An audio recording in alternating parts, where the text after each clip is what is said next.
महापुराण उमा संहिता श्री शिवाय नमस्तुभ्यं। यमलोक के मार्ग में सुविधा प्रदान करने वाले विविध दानों का वर्णन। व्यास जी बोले, प्रभु पापी मनुष्य बड़े दुख से यमलोक में मार्ग में जाते हैं। अब आप मुझे उन धर्मों का परिचय दीजिए जिनसे जीव सुख पूर्वक यम मार्ग पर यात्रा करते हैं। सनत कुमार जी ने कहा, मुने अपना किया हुआ शुभाशुभ कर्म बिना विचारे विवश होकर भोगना पड़ता है। अब मैं उन धर्मों का वर्णन करता हूँ जो सुख देने वाले हैं। इस लोक में जो श्रेष्ठ कर्म करने वाले कोमल चित्त और दयालु पुरुष हैं, वे भयंकर यम मार्ग पर सुख से यात्रा करते हैं। जो श्रेष्ठ ब्राह्मणों को जूता और खड़ाऊ दान करता है, वह मनुष्य विशाल घोड़े पर सवार हो बड़े सुख से यमलोक को जाता है। छत्र दान करने से मनुष्य उस मार्ग पर उसी तरह छाता लगाकर चलते हैं जैसे यहाँ छाते वाले लोग चलते हैं। शिविका का दान करने से मनुष्य रथ के द्वारा सुख से यात्रा करते हैं। सैया और आसन का दान करने से दाता यमलोक के मार्ग में विश्राम करते हुए सुखपूर्वक जाता है। जो बगीचे लगाते हैं, छायादार वृक्ष का आरोपण करते हैं अथवा सड़क के किनारे वृक्षारोपण करते हैं, वे धूप में भी बिना कष्ट के उठाए यमलोक को जाते हैं। जो मनुष्य फुलवाड़ी लगाते हैं, वे पुष्पक विमान से यात्रा करते हैं। देव मंदिर बनाने वाले उस मार्ग पर घर के भीतर क्रीड़ा करते हैं।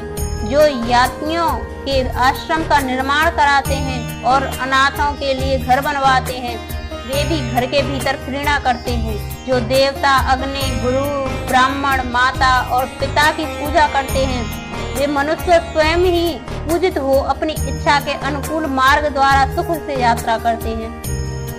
दीपदान करने वाले मनुष्य संपूर्ण दिशाओं को प्रकाशित करते हुए जाते हैं। गृह दान करने से दाता रोग शोक से रहित हो सुख पूर्वक यात्रा करते हैं। गुरुजनों की सेवा करने वाले मानव विश्राम करते हुए जाते हैं। बाजा देने वाले उसी तरह सुख से यात्रा करते हैं मानो अपने घर जा रहे हों। गोदान करने वाले लोग संपूर्ण मनोवांछित वस्तुओं से भरे पूरे मार्ग द्वारा जाते हैं। मनुष्य उस मार्ग पर इस लोक में दिए हुए अन्न पान की ही पाता है। जो किसी को पैर धोने के लिए जल देता है, वह ऐसे मार्ग से जाता है जहाँ जल की सुविधा हो।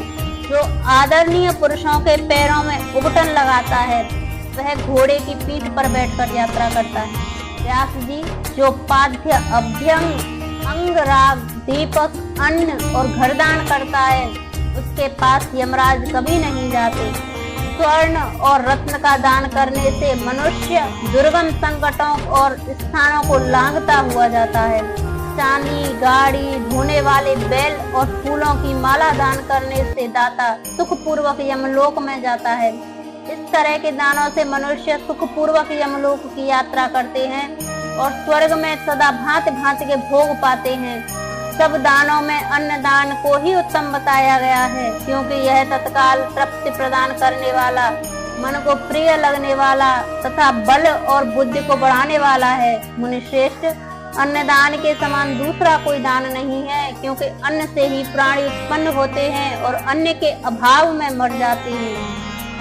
अतएव अन्नदान से महान पुण्य बताया गया है, क्योंकि अन्न के बिना भूख की आग से तप्त हुए समस्त प्राणी मर जाते हैं। अतः अन्न की ही सब लोग प्रशंसा करते हैं, क्योंकि अन्न में ही सबका कुछ प्रतिष्ठित है। अन्न के समान दान न तो हुआ है और न होगा। मुने, यह संपूर्ण जगत अन्न से ही धारण किया जाता है। लोक में अन्न को बलकारक बताया गया है, क्योंकि अन्न में ही प्राण प्रतिष्ठित है। प्राप्त हुए अन्न की कभी निंदा न करें और न किसी तरह उसे फेंके ही। कुत्ते और चांडाल के लिए भी किया हुआ अन्नदान कभी तो नष्ट नहीं होता। जो मनुष्य थके मांदे और अपरिचित पथिक को अन्न देता है और देते समय कष्ट का अनुभव नहीं करता, वह समृद्ध का भागी होता है। महामुने, जो देवताओं, पितरों, ब्राह्मणों और अतिथियों को अन्न से तृप्त करता है, उसे महान पुण्य फल की प्राप्ति होती है।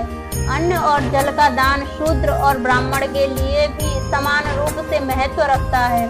अन्न की इच्छा वाले पुरुष से उसका गोत्र, शाखा, स्वास्थ्य और देश नहीं पूछना चाहिए।